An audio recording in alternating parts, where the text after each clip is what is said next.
आप सभी को मेरा नमस्कार। हम कर रहे हैं 11th क्लास का बहुत ही महत्वपूर्ण चैप्टर राजनीतिक सिद्धांत एक परिचय। इसका फर्स्ट पार्ट हम कर चुके हैं, जिसमें हमने किया था मुख्यतः राजनीति का अर्थ, राजनीतिक सिद्धांत का अर्थ, राजनीतिक सिद्धांत के फंक्शंस और महत्वपूर्ण शब्दावलियाँ। आज हम मुख्यतः करेंगे राजनीतिक सिद्धांत के प्रकार, लेकिन इनको सीरियसली समझने के लिए हमें फर्स्ट वीडियो देखनी पड़ेगी, जिसका लिंक डिस्क्रिप्शन बॉक्स में दे दिया गया है। तो आज हम करते हैं राजनीतिक सिद्धांत के प्रकार। अगर राजनीतिक सिद्धांत के प्रकारों को हम देखें तो 3 भागों में बांटा जाता है राजनीतिक सिद्धांतों को: परंपरागत राजनीतिक सिद्धांत, आधुनिक राजनीतिक सिद्धांत और समकालीन राजनीतिक सिद्धांत। अब क्वेश्चन कैसे आते हैं इसमें से कई बार पूछ लिया जाता है, 4 नंबर का भी आ जाता है, 3 का आ जाता है। परंपरागत राजनीतिक सिद्धांत की विशेषताएं बताइए। तो परंपरागत राजनीतिक सिद्धांत मुख्यतः राजनीतिक दर्शन से संबंधित है। ये मुख्यतः राजनीतिक दर्शन से संबंधित है, जैसा कि कल हमने वीडियो में किया था कल कि राजनीतिक दर्शन में मुख्यतः मूल्यों पर जोर दिया जाता है। मूल्य मीन्स कि राज्य को कैसा होना चाहिए, एक राजा को कैसा होना चाहिए, शासक को कैसा होना चाहिए। जहाँ पर चाहिए की बात होती है तो वहाँ पर हम किसकी बात कर रहे होते हैं? मूल्यों की बात कर रहे होते हैं। तो परंपरागत राजनीतिक सिद्धांत जो स्टार्टिंग से प्लेटो से लेकर कौटिल्य से लेकर अरस्तु से लेकर बने हैं, वो मुख्यतः हम कौन सी कैटेगरी में रखते हैं उनको? परंपरागत राजनीतिक सिद्धांतों में। तो पहली विशेषता होगी परंपरागत राजनीतिक सिद्धांत मुख्यतः राजनीतिक दर्शन का हिस्सा है। दूसरी बात है परंपरागत राजनीतिक सिद्धांत में मुख्यतः मूल्यों पर जोर दिया जाता है। तीसरी विशेषता होगी परंपरागत राजनीतिक सिद्धांत में मुख्यतः ऐतिहासिक पद्धति पर, आदर्शात्मक पद्धति पर जोर दिया जाता है, विश्लेषणात्मक पद्धति पर जोर दिया जाता है। नेक्स्ट है परंपरागत राजनीतिक सिद्धांत का क्षेत्र सीमित है। सीमित का मतलब कि परंपरागत जितने भी सिद्धांत रहे हैं, इन सिद्धांतकारों ने जितना भी पॉलिटिकल साइंस को स्टडी किया है या अपने सिद्धांतों का निर्माण किया है, वो राज्य और उससे संबंधित संस्थाओं और व्यक्ति के कार्यों से संबंधित है। नेक्स्ट हम इसी में लिख सकते हैं या फिर अलग से पॉइंट लिख सकते हैं कि परंपरागत राजनीतिक सिद्धांत में सिर्फ औपचारिक संस्थाओं का अध्ययन किया गया है। औपचारिक संस्था या कानूनी संस्था का अध्ययन, राज्य की उत्पत्ति कैसे हुई, इसके अलावा व्यक्ति के कर्तव्य, अधिकार, राज्य के कर्तव्य, सरकार के मुख्य अंग, कार्यपालिका, विधान पालिका, न्यायपालिका, इन संस्थाओं का अध्ययन किया जाता है। तो इसका क्षेत्र क्या है? सीमित है। तो हम कहेंगे परंपरागत राजनीतिक सिद्धांत के अंतर्गत सिर्फ औपचारिक संस्थाओं का अध्ययन किया जाता है। तो ये विशेषता होगी हमारी परंपरागत राजनीतिक सिद्धांत के। नेक्स्ट हमारा सिद्धांत है आधुनिक राजनीतिक सिद्धांत, जो मुख्यतः राजनीतिक विज्ञान से संबंधित है। कल हमने किया था कि राजनीति और राजनीतिक विज्ञान में भी अंतर है। राजनीतिक विज्ञान नई धारणा है कि राजनीतिक विज्ञान के जो हमारे राजनीतिक वैज्ञानिक हैं, उन्होंने इससे पहले एक बात हमें और समझनी पड़ेगी कि 20वीं सदी के स्टार्टिंग में और 20वीं सदी के मध्य तक, जैसा हम सबको पता है कि विश्व को 2 महायुद्धों का सामना करना पड़ा। First world war, second world war. First world war 1914 से 1918 और सेकंड वर्ल्ड वार 1939 टू 1945। अब सभी सामाजिक वैज्ञानिक सोचने पे मजबूर हुए कि इतनी बड़ी दुर्घटनाओं को अगर सामाजिक वैज्ञानिक नहीं रोक सकते तो ये बहुत ही टेंशन की बात है। सिद्धांत निर्माण किस लिए होते हैं? सामाजिक सोशल संस्थाओं में अगर हम बात करें, सामाजिक समस्याओं के समाधान के लिए हम समाज को समझते हैं, किस प्रकार उसे व्यवस्थित किया जाता है, उसका अध्ययन करते हैं और फिर कोई बुराई है, कोई कमी है तो उसे दूर करने के लिए सिद्धांत बनाए जाते हैं। लेकिन इतनी बड़ी दुर्घटनाएं होती हैं तो फिर समाज वैज्ञानिक एक बार पुनः सोचने लगते हैं। तो इस दौरान, इससे थोड़ा पहले आता है समाज विज्ञान में काम्टे का प्रत्यक्षवाद। प्रत्यक्षवाद का मतलब क्या है कि ज्ञान वास्तव में वो सही है जिसको हम अपनी इंद्रियों से देख सकते हैं, अनुभव कर सकते हैं और तथ्यों के आधार पर जो आधारित होता है, जिसे प्रमाणित किया जा सकता है, वही वास्तव में ज्ञान होता है। मीन्स राजनीति का अध्ययन वैज्ञानिक तरीके से किया जाना चाहिए। जिस प्रकार प्राकृतिक विज्ञानों का अध्ययन किया जाता है कि प्राकृतिक जो घटनाएं होती हैं उनके कुछ नियम होते हैं। प्राकृतिक वैज्ञानिक उन नियमों को स्टडी करते हैं कि प्राकृतिक घटनाएं कैसे घटती हैं और किन नियमों द्वारा वो संचालित होती है। इसी प्रकार काम्टे ने कहा कि समाज में भी कुछ नियम होते हैं जो परिवर्तन आते हैं, वो नियमों द्वारा प्रभावित होते हैं और प्राकृतिक विज्ञानों की भांति ही हम उन नियमों का पता लगा सकते हैं जो किसके द्वारा होगा, वैज्ञानिक पद्धति के द्वारा होगा।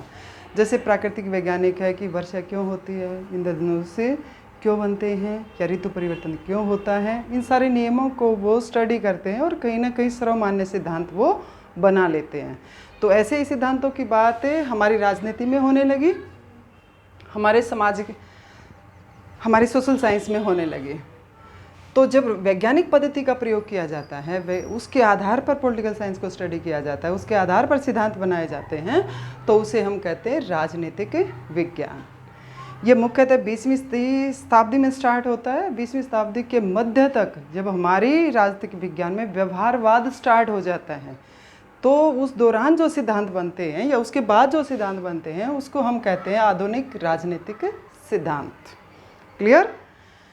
अब हम अगर इसकी विशेषता करें या फिर यूं कहें कि आधुनिक राजनीतिक सिद्धांत की विशेषता जानने से पहले थोड़ा सा व्यवहारवाद को जानना जरूरी है कि व्यवहारवाद है क्या।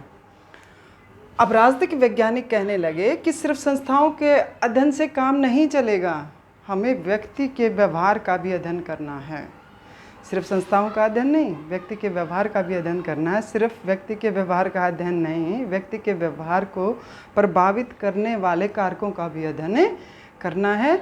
ये सारी चीज़ें राजनीतिक विज्ञान का हिस्सा बनी और हमारी राजनीतिक विज्ञान में नई शब्दावली आई, जैसे राजनीतिक समाजीकरण, राजनीतिक विकास, राजनीतिक संस्कृति, कि मानव के व्यवहार को कई सारी चीज़ें प्रभावित करती है। उन सारी चीज़ों का अध्ययन किए बिना हम सर्वमान्य राजनीतिक सिद्धांतों का निर्माण नहीं कर सकते, राज्य और व्यक्ति के संबंधों को सीरियसली नहीं समझ सकते।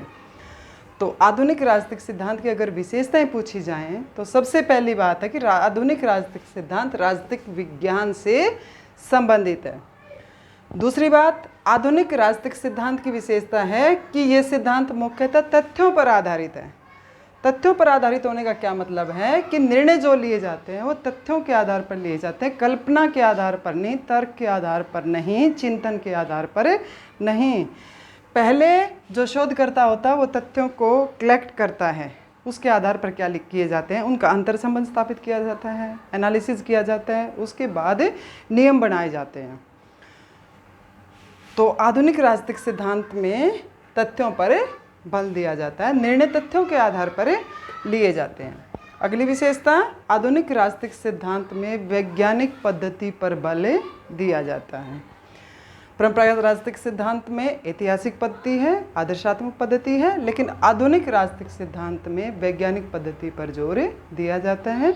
जिस प्रकार प्राकृतिक वैज्ञानिक सिद्धांत निर्माण करता है, इसी प्रकार तथ्यों के आधार पर राजनीति में भी नियम बनाए जाने लगे, सिद्धांतों का निर्माण किया जाने लगा। तो ये विशेषता आधुनिक राजनीतिक सिद्धांत की।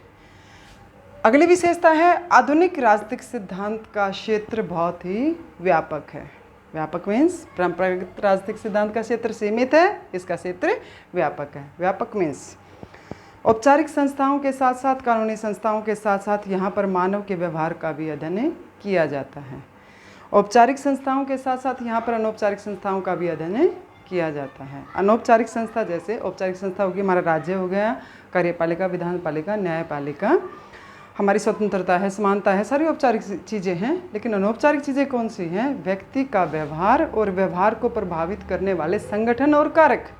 फॉर एग्जाम्पल जैसे हित समूह और दबाव समूह। अब राजनीति के अंदर व्यक्ति के व्यवहार को जो कारक प्रभावित करते हैं उनका भी अध्ययन किया जाने लगा। तो इस तरह से इसका क्षेत्र क्या होगा? बहुत ही व्यापक है। परंपरागत राजनीतिक सिद्धांत का क्षेत्र सीमित है, इसका क्षेत्र व्यापक है। अगली विशेषता है आधुनिक राजनीतिक सिद्धांत अंतर्विषयी है। आधुनिक राजनीतिक सिद्धांत अंतर्विषयी है। अंतर्विषयी का क्या मतलब है कि राजनीतिक वैज्ञानिक अब सिर्फ राजनीतिक तथ्यों के आधार पर काम नहीं कर रहा, अन्य विषयों के साथ भी राजनीति को जोड़कर ही वो उनका मानना है, तभी हमें निष्कर्ष निकाल सकते हैं जो वास्तव में राजनीति में प्रभावशाली होंगे। जैसे एक व्यक्ति के व्यवहार को प्रभावित करने वाले कारकों की बात करते हैं।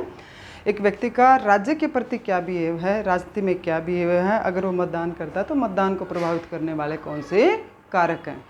तो व्यक्ति के व्यवहार को समझने के लिए साइकोलॉजी से जोड़ा गया राजनीतिक विज्ञान को, समाजशास्त्र से जोड़ा गया राजनीतिक विज्ञान को। तो इस तरह से राजनीतिक विज्ञान को अंतर विषय बनाने की कोशिश की जाती है, किसमें, आधुनिक राजनीतिक सिद्धांत में। तो 11th क्लास में ये दोनों हम पढ़ते हैं। और इससे आगे अगर हम थोड़ी सी बात करें तो एक पार्ट और है हमारा समकालीन राजनीतिक सिद्धांत। 11th क्लास में इससे काम चल जाएगा हमारा। तो अगर दोनों में अंतर करें तो एक बार फिर कर लेते हैं। परंपरागत राजनीतिक सिद्धांत मुख्यतः राजनीतिक दर्शन से संबंधित हैं, आधुनिक राजनीतिक सिद्धांत मुख्यतः राजनीतिक विज्ञान से संबंधित हैं। इसका क्षेत्र सीमित है, इसका क्षेत्र व्यापक है। इसमें सिर्फ औपचारिक संस्थाओं का अध्ययन किया जाता है। इसमें औपचारिक संस्थाओं के साथ साथ अनौपचारिक संस्थाओं का भी अध्ययन किया जाता है। ये अंतर विषय नहीं है, ये अंतर विषय है। अंतर विषय मीन्स अन्य विषयों के साथ जोड़कर राजनीति में अध्ययन किया जाता है। तो ये हमारी विशेषताएं हो गई। इस प्रकार अंतर पूछे तो अंतर भी हम आराम से कर लेंगे। अब हम बात करते हैं समकालीन राजनीतिक सिद्धांत की। अब परंपरागत राजनीतिक सिद्धांत में मुख्य बात है क्या होना चाहिए, शासक को कैसा होना चाहिए, राज्य को कैसा होना चाहिए। लेकिन चाहिए से काम नहीं चलता, वास्तव में क्या है।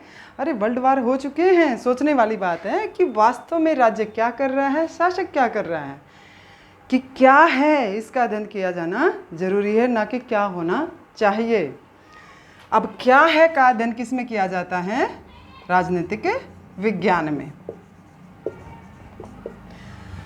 क्या है मतलब, और हम समझ सकते हैं कि हम बात करते हैं राज्य को आदर्श होना चाहिए, शासक को आदर्श होना चाहिए, व्यक्ति की हर ज़रूरत को पूरा करना चाहिए। लेकिन इससे काम तो नहीं चलता।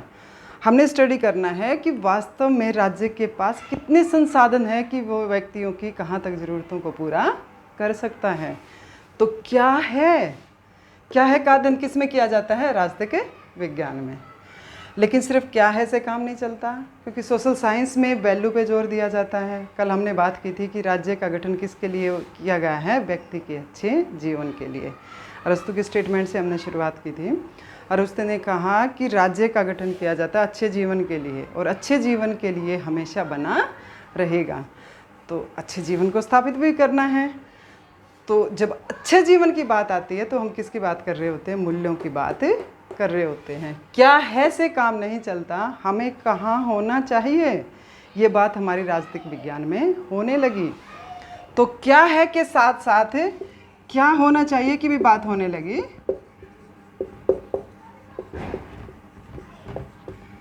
मीन्स कि राजनीतिक विज्ञान के संपूर्ण अध्ययन के लिए, संपूर्ण समस्याओं के समाधान के लिए हमें तथ्यों के साथ साथ मूल्यों पर भी जोर देना पड़ेगा। दोनों को साथ लेकर हम क्या कर सकते हैं, संपूर्ण अध्ययन कर सकते हैं, राजनीति को अच्छे से समझ सकते हैं। तो ये है हमारे समकालीन राजनीतिक सिद्धांत, जो मुख्यतः व्यवहारवाद के बाद आए हैं। व्यवहारवाद के जो समर्थक थे कि विज्ञान पे आधारित होना चाहिए, हमें क्या है क्यों स्टडी किया जाना चाहिए, वैज्ञानिक पद्धति पे आधार पर ही हमें निर्णय किए जाने चाहिए। अब उन्होंने ही स्वयं किसकी बात की करने लगे, वो मूल्यों की बातें करने लगे। क्योंकि उन्होंने बात की, ये मीटिंग होती है अमेरिका में। जो व्यवहारवाद आया है वो मुख्यतः जो अमेरिका के दार्शनिक हैं उनकी अप्रोच पे आया है। ये एक संस्था अमेरिका में APSA, American political science association. तो इसकी बैठक हुई 1969 में। इसकी अध्यक्षता की डेविड स्टर्न ने, जिसने किस पर जोर दिया था, राजनीति में सिर्फ तथ्यों से काम नहीं चलेगा, क्या होना चाहिए से काम नहीं चलेगा, क्या है इसको स्टडी किया जाना है, वैज्ञानिक पद्धति का प्रयोग करना है, तथ्यों पर बहुत ज़्यादा जोर दिया। अब 1969 तक वही मानने लगे कि सिर्फ तथ्यों पे, राजनीतिक विज्ञान में सिर्फ तथ्यों पे जो अध्ययन किया जाता है उससे काम नहीं चलेगा। हमारा मकसद है व्यक्ति के जीवन को अच्छा बनाना, राज्य को अच्छे से अच्छे कार्य किए जाने चाहिए। जहाँ पर चाहिए की बात होती है वहाँ पर हम मूल्यों की बातें करते हैं। और दूसरी बात इन्होंने स्वीकार की, यहाँ पर स्वीकार की कि व्यक्ति मूल्य मुक्त हो ही नहीं सकता। एक राजनीतिक दार्शनिक एक राजनीतिक वैज्ञानिक जब स्टडी करता है तो कहीं ना कहीं उसके खुद के जो वैल्यूज़ होती हैं वो उसके अध्ययन में कहीं ना कहीं जुड़ जाती हैं। तो सोशल साइंसेज में जो भी सामाजिक वैज्ञानिक है वो मूल्य मुक्त नहीं हो सकता। ये बात इस मीटिंग में स्वीकार की गई कि राजनीतिक सिद्धांतों में, राजनीति के अध्ययन में हमें दोनों को साथ लेके चलना पड़ेगा, तथ्यों को भी मूल्यों को भी। तो ये बात स्वीकार होगी। तो एक नया दौर आता है हमारी राजनीति में, वो है उत्तर व्यवहारवाद। उत्तर व्यवहारवाद की शुरुआत के साथ ही इसके बाद जो सिद्धांत हैं हमारे वो कहलाते हैं समकालीन राजनीतिक सिद्धांत, जिसमें तथ्यों के साथ साथ मूल्यों पर भी जोर दिया जाता है। यहाँ पर हैं तथ्य प्लस मूल्य कि मीन्स हम राजनीतिक विज्ञान और राजनीतिक दर्शन को अलग अलग नहीं कर सकते, हमें इन दोनों की ज़रूरत पड़ेगी। तो आज की वीडियो में इतना ही। कल हम करेंगे राजनीतिक सिद्धांत का महत्व।